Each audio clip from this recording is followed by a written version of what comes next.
அனைவருக்கும் வணக்கம். இப்போ நம்ம பார்க்குற வீடியோ என்னன்னா கைண்ட்ஸ் ஆஃப் கிளாஸஸ். கிளாஸஸ்னா என்னென்னு நம்ம ஆல்ரெடி படிச்சிருக்கோம். அதாவது group of words and finite verb இருந்தால் அது கிளாஸ். இப்போ கைண்ட்ஸ் ஆஃப் கிளாஸஸ் பாருங்க. First adverb clause. It modifies the verb, that is, it tells something about the action. This class gives details about the action. நல்லா ஞாபகம் வச்சுக்கோங்க. அட்வெர்ப்னா என்னன்னு தெரியும் நம்மளுக்கு. அட்வெர்ப்னா என்னங்க? சம் இன்ஃபர்மேஷன் கொடுக்கும். வெர்பை பற்றின இன்ஃபர்மேஷன் கொடுத்தா அது அட்வெர்ப். அதாவது வெர்பை மாடிஃபை பண்ணுறது, வெர்பை டிஸ்கிரைப் பண்ணி வர்றது, இதெல்லாமே அட்வெர்ப். ஸோ அப்போ அட்வெர்ப் கிளாஸ்னா என்னங்க? அட்வெர்ப் கிளாஸ்னா அந்த குரூப் ஆஃப் வேர்ட்ஸ் இருக்குது இல்லைங்களா, அந்த கிளாஸ் வந்து அட்வெர்பாக ஃபங்க்ஷன் ஆகும் ஒரு சென்டென்ஸில். ஸோ அப்போ அதைத்தான் நம்ம என்னென்னு சொல்கிறோம், அட்வெர்ப் கிளாஸ் அப்படிங்கிறோம். எக்ஸாம்பிள் பாருங்கள். The students were sitting quietly in the classroom until the teacher arrived.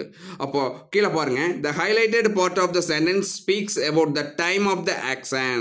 அப்போ இந்த எக்ஸாம்பிளில் வந்து until the teacher arrived அப்படிங்கிற வேர்ட்ஸ் வந்து எதை பற்றி பேசுது?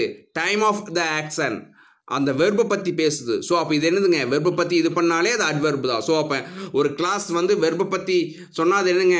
அட்வெர்ப் கிளாஸ் அப்படிங்கிறாங்க. இப்போ நெக்ஸ்ட் பாருங்க, noun clause. This clause functions as a noun. ஒரு கிளாஸ் நவுனாக ஃபங்க்ஷன் ஆனால் அது என்னங்க? நவுன் கிளாஸ் அப்படிங்கிறோம். எக்ஸாம்பிள் பாருங்க. whoever wins the contest will get a prize. The highlighted portion act as a noun here. அப்போ whoever wins the contest அப்படிங்கிற group of words இந்த இடத்துல இங்கே என்னவா ஃபங்க்ஷன் ஆகுது? நவுனாக ஃபங்க்ஷன் ஆகுது. ஸோ அப்போ இது என்னதுங்க? நவுன் கிளாஸ் அப்படிங்கிறோம். நெக்ஸ்ட் பாருங்க, adjective clause. It acts as an adjective and describes a noun. அட்ஜெக்டிவ்னா நமக்கு ஆல்ரெடி தெரியும். அட்ஜெக்டிவ்னா என்னங்க? நவுனை டிஸ்கிரைப் பண்ணுறது தான் அட்ஜெக்டிவ். ஸோ அப்போ இந்த இடத்துல அட்ஜெக்டிவ் கிளாஸுங்கிறது என்னங்க? அது வந்து ஒரு கிளாஸ் வந்து அட்ஜெக்டிவாக வந்தால், அதாவது அட்ஜெக்டிவாக வரும்போது அதை நம்ம என்னென்னு சொல்கிறோம்? அட்ஜெக்டிவ் கிளாஸ் அப்படின்னு சொல்கிறோம். அது மட்டும் இல்லாமல் அந்த கிளாஸ் எதை பற்றி டிஸ்கிரைப் பண்ணும்? நவுனை டிஸ்கிரைப் பண்ணும்.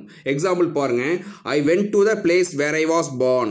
த highlighted words describe the place. அப்போ இந்த இடத்துல வேர் ஐ வாஸ் பார்ன் அப்படிங்கிற வேர்ட்ஸ் வந்து எதை டிஸ்கிரைப் பண்ணுது? நவுனை டிஸ்கிரைப் பண்ணுது. ஸோ அப்போ நவுனை டிஸ்கிரைப் பண்ணாலே அது அட்ஜெக்டிவ். அப்போது ஒரு கிளாஸ் வந்து நவுனை டிஸ்கிரைப் பண்ணால் அது என்னங்க? அட்ஜெக்டிவ் கிளாஸ் அப்படிங்கிறோம். ஸோ இந்த டைப்ஸ் ஆஃப் கிளாஸஸ் வந்து ரொம்ப ரொம்ப முக்கியம். மறுபடியும் ஒரு தடவை சொல்கிற பார்த்துக்குங்க. அட்வெர்ப் கிளாஸ்னா அது என்னதுங்க? அதாவது this clause gives details about the action. அதாவது அது அட்வெர்பாகவே ஃபங்க்ஷன் ஆகும். ஒரு கிளாஸ் அட்வெர்பாகவே ஃபங்க்ஷன் ஆனால் அது அட்வெர்ப் கிளாஸ். அதே மாதிரி ஒரு கிளாஸ் நவுனாக ஃபங்க்ஷன் ஆனால் அது என்னதுங்க? Noun class. அதே மாதிரி ஒரு கிளாஸ் வந்து அட்ஜெக்டிவாக ஃபங்க்ஷன் ஆனால் அது அட்ஜெக்டிவ் கிளாஸ். ஸோ இது வந்து ரொம்ப ரொம்ப இம்பார்ட்டண்ட்.